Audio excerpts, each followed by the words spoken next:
Good morning and welcome. It is January 24th, 10 o'clock. All three county commissioners here. I ask that we rise for a moment of silent meditation and then a pledge to the flag.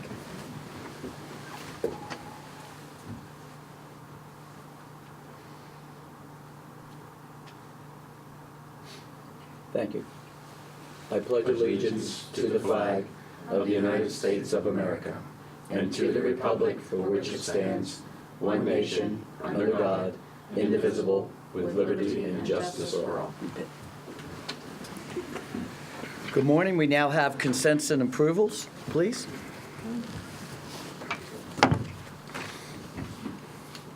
Okay, we have 8 exonerations for $1,832.80, vouchers for general county, 302, $188.37, coal severance, $592.01, 911, $1,489.60, Chestnut Ridge Park, $3,106.90, Mason-Dixon Park, $563.30, assessor's valuation, $6,027, Morgantown Industrial TIF, $6,185.04, purchasing card vouchers for general county, $8,973.61, 911, $146.09, home confinement, $186.03, Chestnut Ridge Park, $114.85, Camp Muffley, $283.36, assessor's valuation, $96.49, for a voucher total of $329,952.65.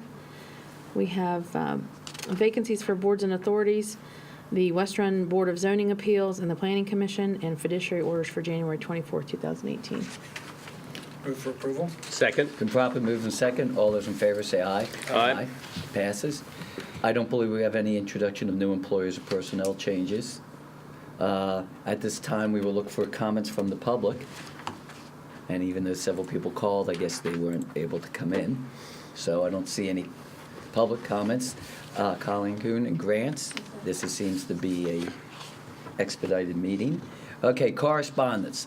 Letter received from the Stewartstown Community Council regarding the funding provided by the Monongalia County Commission to replace the roof on the community building. And I know it's in our packet.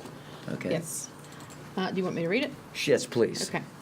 On behalf of the residents of Stewartstown and surrounding area, I would like to express our sincere appreciation for your support of our roof replacement project. Your generosity and willingness to work with us made it possible to replace the roof on our old community building in a timely fashion before the harsh winter weather set in. The $5,000 donation and the $4,300 loan was a blessing to those of us who have worked to keep the community building viable for our neighborhood activities. It is with great pleasure that I send you this note of thanks along with payment in full of the loan. The amazing generosity and support of this community is an inspiring lesson in neighborly assistance and spirit. These are good folks out here, and they do the right thing. With only a few fundraising activities and calls for donations, the community rallied around the project and raised more than enough money to pay back your loan well before the 2-year due date. We are proud of our community, proud of our building and its new roof, and proud to live in a county where our elected officials take an active and supportive interest in its constituency. With much appreciation on behalf of the Stewartstown community, Kirk Judd. Did anyone want to respond? Oh, I think it's very admirable that you see the community effort that goes into something like this. This is really what we like to see, that the communities are involved. Well said. Yeah, excellent. Is there any other correspondence? Yes, we had a couple of things that came in. Yesterday, I got a notice from the Division of Highways from Mr. Ben Hark, Environmental Section Head of the Engineering Division. They are replacing a bridge out on Route 19 North, close to the state line, and they are asking for any comments we have related to the proposed project and/or any historical information that you may have. So I've got the paperwork here if anybody's interested. Yeah, the historical, as president of the Historical Society, we also received a letter that stated if there were any historic plaques that existed on this old structure from 1928, if we were interested in receiving them and archiving them. I have yet to bring it up to the membership. We don't meet until March. Okay. So. Good. Okay, there's one more thing. Also, we were approached by the NDWG which is, I don't even know what that stands for. But they're working with Workforce West Virginia for a severe storm and flooding national dislocated worker grant. They are getting some money through Workforce West Virginia to hire some workers and to be able to rent some equipment to do cleanup on streams in the county. It's also with 12 other counties in north central West Virginia. What they were requiring, and it had to be done by yesterday, was just a signature on an MOU saying that we would at least investigate what streams may need cleaned up. So I went ahead and signed that, but needed to put it into the record. Before, there's no county money that will be involved. They are just simply asking for some cooperation. So I've already spoken with Jimmy Smith from 911 and Mike Paul, and we're gonna, as soon as we get notification from them, we will start working on streams that need to be cleaned up. I would say especially Mike, because this is Right. his area, his traversing all the time to check Yeah. on the floodplain. So Well, he if would you be- recall, when we had the flooding out on the western end, Yes. Right. Mike Fortney from 911 and Mike had went out to the western end of the county to do some surveying of some streams and stuff. So I assume Mike Fortney will be, involved. But I might suggest we begin by putting down Booth's Creek on that. That's the creek that goes by the 4-H camp that, not last year, but the year before, That's flooded funny, I mentioned that 3 to too. 4 times. okay. It was Human Resources Development Program, and it's Taylor Runner. Okay, but yeah, I'm not sure what NDWG stands for. National Dislocated Water Grant. Oh, okay. Okay, yeah. And it is, I think, 65 jobs. Now, not all from Mon County, but we will be hiring for those individuals who Not are we, dislocated. they Well, will. they will be hiring dislocated workers, and Yes. yeah. And we get a huge benefit from it. So they will have further approvals that will come before you Right. when they get everything settled. But they had to turn something into the federal government That we were yesterday. aware of it and we're Yeah. interested. Okay. And I would just make sure that they're aware of our schedule, Sure. so that Yes. they can get to us in time. Good. Okay, any other correspondence? No, that was all. Okay, moving to unfinished business. Do we have any unfinished business? No. We're moving to new business. To consider approval of a letter of engagement from Steptoe and Johnson to review and revise the personnel handbook adopted by the county commission. You all had voted about Yeah. a month ago to have that reviewed by legal counsel. I've contacted Julie Moore, who's helped us out in the past from Steptoe and Johnson here locally, and they have agreed to do that for a fee of $2,750. Which is for a our whole- discounted rate. That's a Yeah. discounted rate. So they are going to start that as soon as we get them this letter of engagement. Okay? Move to approve. Second, Properly moved in second. All those in favor say aye. Aye. Aye. Great. To consider for approval requisition number 3 for the University Town Center EODD D Special District Excise Tax Revenue Refunding and Improvement Bond Series 2017A Administrative Expense Fund. The request is for $1,138.75. We received an invoice from Unicap, who's doing the review of all the bonds. move for approval. Second. Properly moved in second. All those in favor, say aye. Aye. Okay. C, I'm going to read off the paper. I do better on that. Consideration of approving the proposed application and guidelines for county grant funding for fiscal year 2018-2019. Could you explain that so the public knows what's going on? Oh, okay, well, this is just our regular Yes. grant funding application that we send out right about now every year. We've made a couple of just slight changes to the cover letter with some, like a checklist on it, funding application, statement verifying compliance, resolution to be passed by your agency board members, and then they are required to send us back some information along with their application. Organization's annual operating budget showing income and expenses, list of officers, board members, and titles and contact information, and their annual financial report. We are asking for these to be due back to our office by 4 p.m. on Friday, February 24th. so that the commission has time to review them. Move for approval, and I might also note that this is, over the consideration of the past 3 years, a vast improvement in the fiscal responsibility of those groups that are asking to be considered by funding for the Monongalia County Commission. And what was the deadline for that? February 24th. Okay. Yes, and by this time next year, we hope this will be an online process. Yes. So, Okay. I'll second it, so we have it. Okay, all those in favor say aye. Aye. Aye, great. Okay, and this is good. To consider adoption of a proclamation naming Monongalia County a Purple Heart County to pay tribute to members of the U.S. Armed Services who were wounded during combat.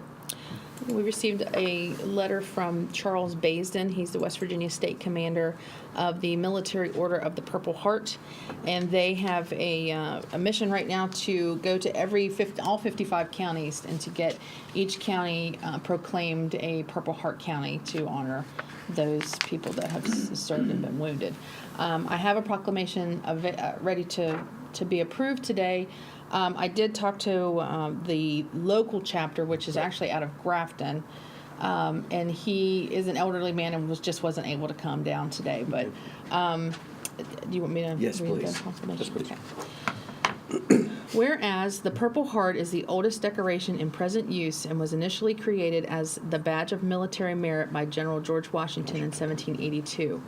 And whereas the Purple Heart was the first American Service Award or decoration made available to the common soldier and is specifically awarded to any member of the United States Armed Services wounded or killed in combat with a declared enemy of the United States. And whereas the mission of the Military Order of the Purple Heart, chartered by an act of Congress, is to foster an environment of goodwill among the combat wounded veteran members and their families, promote patriotism, support legislative initiatives, and most importantly, make sure we never forget. And whereas Monongalia County residents have been engaged in every war against a declared enemy fought by the United States, including the war for the nation's independence. And whereas Monongalia County has a large number of residents who have been awarded the Purple Heart Medal for wounds received in combat. And whereas Monongalia County recognizes the commitment and increasing sacrifices required of military families. And whereas Monongalia County pledges its ongoing commitment to and support for the men and women who so honorably serve our nation.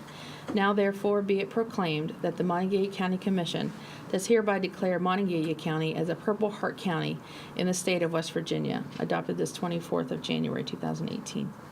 Move for approval. Second? Properly moved in second. All those in favor say aye. Aye. Great. Any other new business? Okay.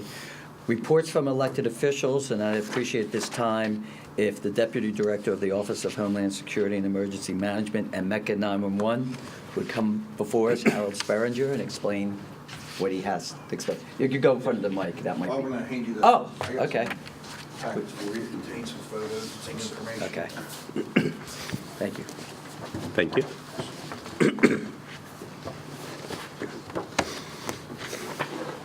As most of you are aware, the situation that's occurring in Pittsburgh right now with the floods and the ice jams, around January 13th, approximately 60 barges broke loose from their moorings and traveled downriver. A majority of those ended up stuck in the lock and dam at Emsworth, Pennsylvania, Pennsylvania, Allegheny County. We were contacted, the Monongalia County Emergency Management Agency was contacted by the U.S. Coast Guard, Commander Leon McLean, on the 13th also requesting, or on the 20th requesting assistance from Monongalia County Emergency Management along with the Morgantown Police and Morgantown Fire Department to aid in searching for two sunken barges that had not been recovered or their location was unknown, and also to provide drone aerial images of the ice flow and the dam. On the 21st of January, myself and Mike Fortney of the Emergency Management Agency, Nick Schmidl and James Smith II from Morgantown Police, and Doug Sharp and John Moore of the Morgantown Fire Department responded to Emsworth Lock and Dam, where we assisted the U.S. Coast Guard along with the United States Corps of Engineers. At that time, the side scan sonar was conducted by the Morgantown Police, Morgantown Fire. They were able to locate both barges, or locate two barges. There's still an argument on whether they were there before or they're current. You have images of the sonar scans that show the two different barges. At the same time, myself and Mike Fortney conducted an aerial survey of the Emsworth Lock and Dam and also areas along the Allegheny River for ice flow, where they started, where they began. We were able to find at least 3 different ice jams that are still in their same position as far as we can tell, but are going to be headed towards Pittsburgh real soon. So we just want to give a brief update of what had occurred that day, and still, if the Coast Guard or the Corps of Engineers needs more assistance, we'd be more than willing to help. Anyone have any comments? I was just smiling because I was thinking about the polar plunge coming up. It'll be cold, but the ice jams they're Yes. I don't want to get taken out They by an moved ice it. jam. They moved it, I was told, to Yeah. where the crab shack is. Yeah. Yeah, the ice jams are at least each one about at least a mile in length, and anywhere up to 6-8 feet thick. Well, how many of these barges had capacity, were filled? There were several of them. If you see, I think in the one picture, one of the very last ones, you can see that the barge was actually spilling coal. I do believe it was coal out of the barge. Wow. Some of them were empty, some of them were full. I think you see some of the ones where they were stuck against the Emsworth Lock and Dam were still filled. They lost, at least, I think 5 went over the lock and through the dam and traveled down the Ohio. Yeah. Well, I think on behalf of all 3 of us, I can say that, it says, speaks volumes of the program we have here, and that they contacted us, the city of Pittsburgh, for us to go up there and work with them, and I appreciate it, and I'm glad we have that great working relationship, but it also says a lot about your program and Morgantown's, and I think everyone needs to be congratulated on that. Thank you. Thank you. Yeah. Indeed. Thank Yes. you. Very good news. Carrie has Okay. something. Great.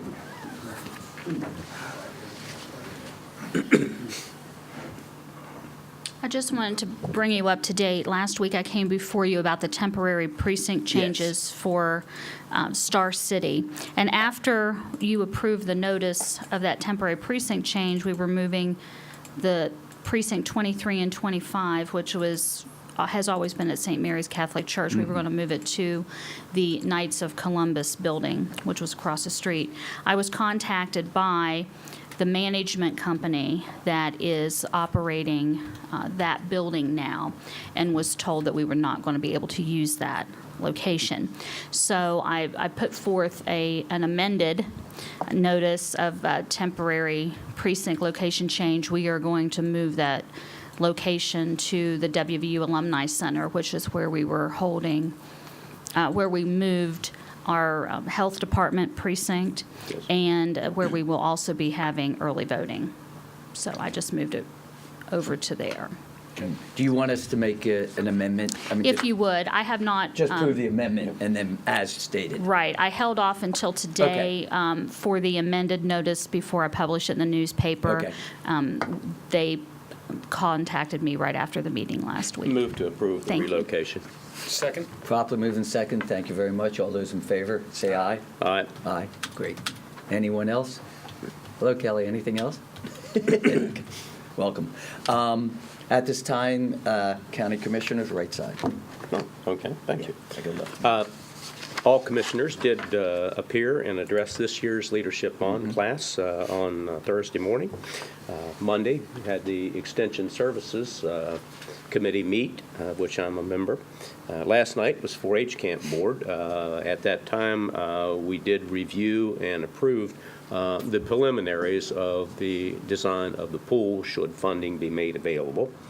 Tonight, the Monongalia County Fair Board meets, and then we have the chamber dinner that I'll be attending on Thursday evening, representing Commission, and I think that will make for possibly a full week beginning into the Commissioner Conference on the Great. weekend. Okay. Sean? Yeah, as Ed indicated, it's been a pretty busy January. Ed didn't mention last Thursday, we had our MPO meeting. Yesterday, I had a bi-monthly meeting with the Health Department Director and the Chair of the Board of Health, just to prep for our bi-monthly meeting we have on Thursday. And also on Thursday, I have the Morgantown Area Economic Partnership meeting in the afternoon. The chamber dinner, unfortunately, I'd signed up for, but I will not be able to go because it conflicts with my daughter's birthday. So I know what needs to be, what's most important.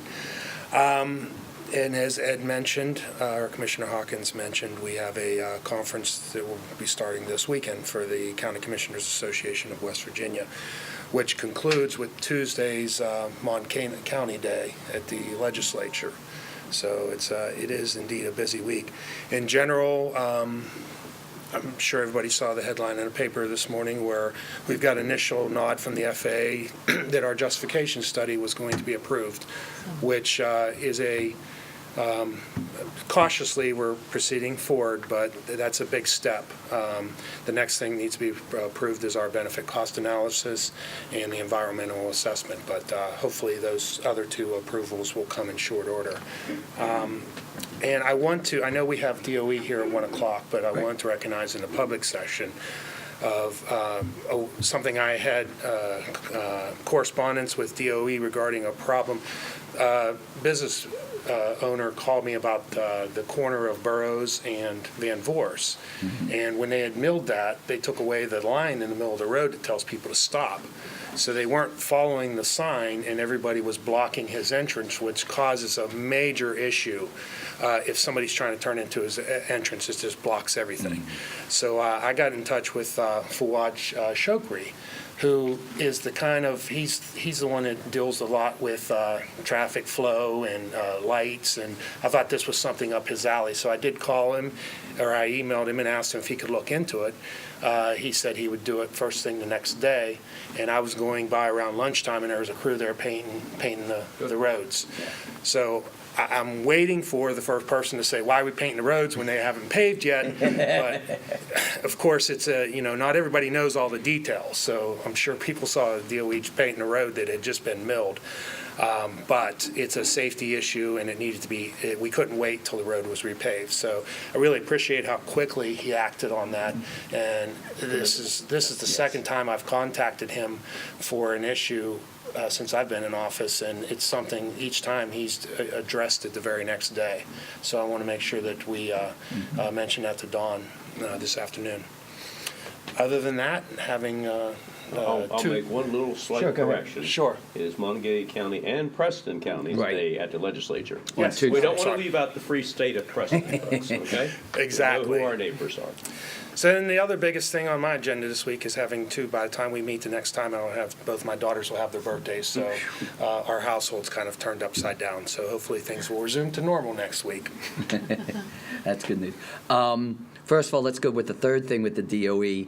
I received several phone calls about a concern, on River Road, where the sign says road closed, and then 20 feet later it says one lane open. So due to some information that we received that several semis were driving down there and then had to do back up and come back out, it was a disaster. And less than 12 hours, fire had people, and we have 3 now signs that clearly show that the road is closed. So again, I do also want to thank him. We do have in our other chamber. Yeah, right here. Oh gosh, I haven't looked. You must put it up. Why don't you stand? You could be Vanna White. No, that's fine. We have our flag up for the first time, the county flag, and again, everyone who's seen it and walked by when it was in the other room is just amazed that a high school senior really developed this, and I just can't say enough about Morgantown High, Sam Burnett, and the individuals, and Andrew, I can't think of his last. Riley, who came through on that, so we appreciate that. Let's see, I got that. The other thing I do want to say, good news, we received a phone call from John Williams, who had asked me to come down yesterday to speak in front of the political subdivisions on our Monongalia County bill House Bill 2350 on the 1 mile radius of alcohol being sold outside the municipalities. Instead, I'm real fortunate, at 3:30, he asked if we could just use all the testimony that Renetta and I put down, and they were going to use that, and then it was even better because they canceled the meeting that morning. So fortunately, they all have all the testimony, and they're going to use that from us. So I'm very appreciative of that. The other bill that Ed had been working on, in fact, I saw in 2 state newspapers that everyone is endorsing, which allows the county to try and sell or give property to nonprofits rather than just fire departments and school systems. So that seems to be very positive. The other thing I do want to say is that I do have a meeting on Friday, just so you're aware, Sean. Dan Carrier asked to meet with me, and he's also going to meet with some city officials about his grant that he wants some projects, that mobile dental unit. So we came up with an idea, and I want to give Ryan Wallace a lot of credit too. The city and county, since we're considering doing something together, maybe we could help together rather than just the county funding it. So, and he said that the city is more than willing to look and see if there's any possibility of giving some funds next year's budget for that. So I said, it's something we would look at. So that's what we're meeting. Besides that, everything else is going well. If there's nothing else, anyone else have anything else? No, then Move to adjourn. properly moved in second. We are out of here.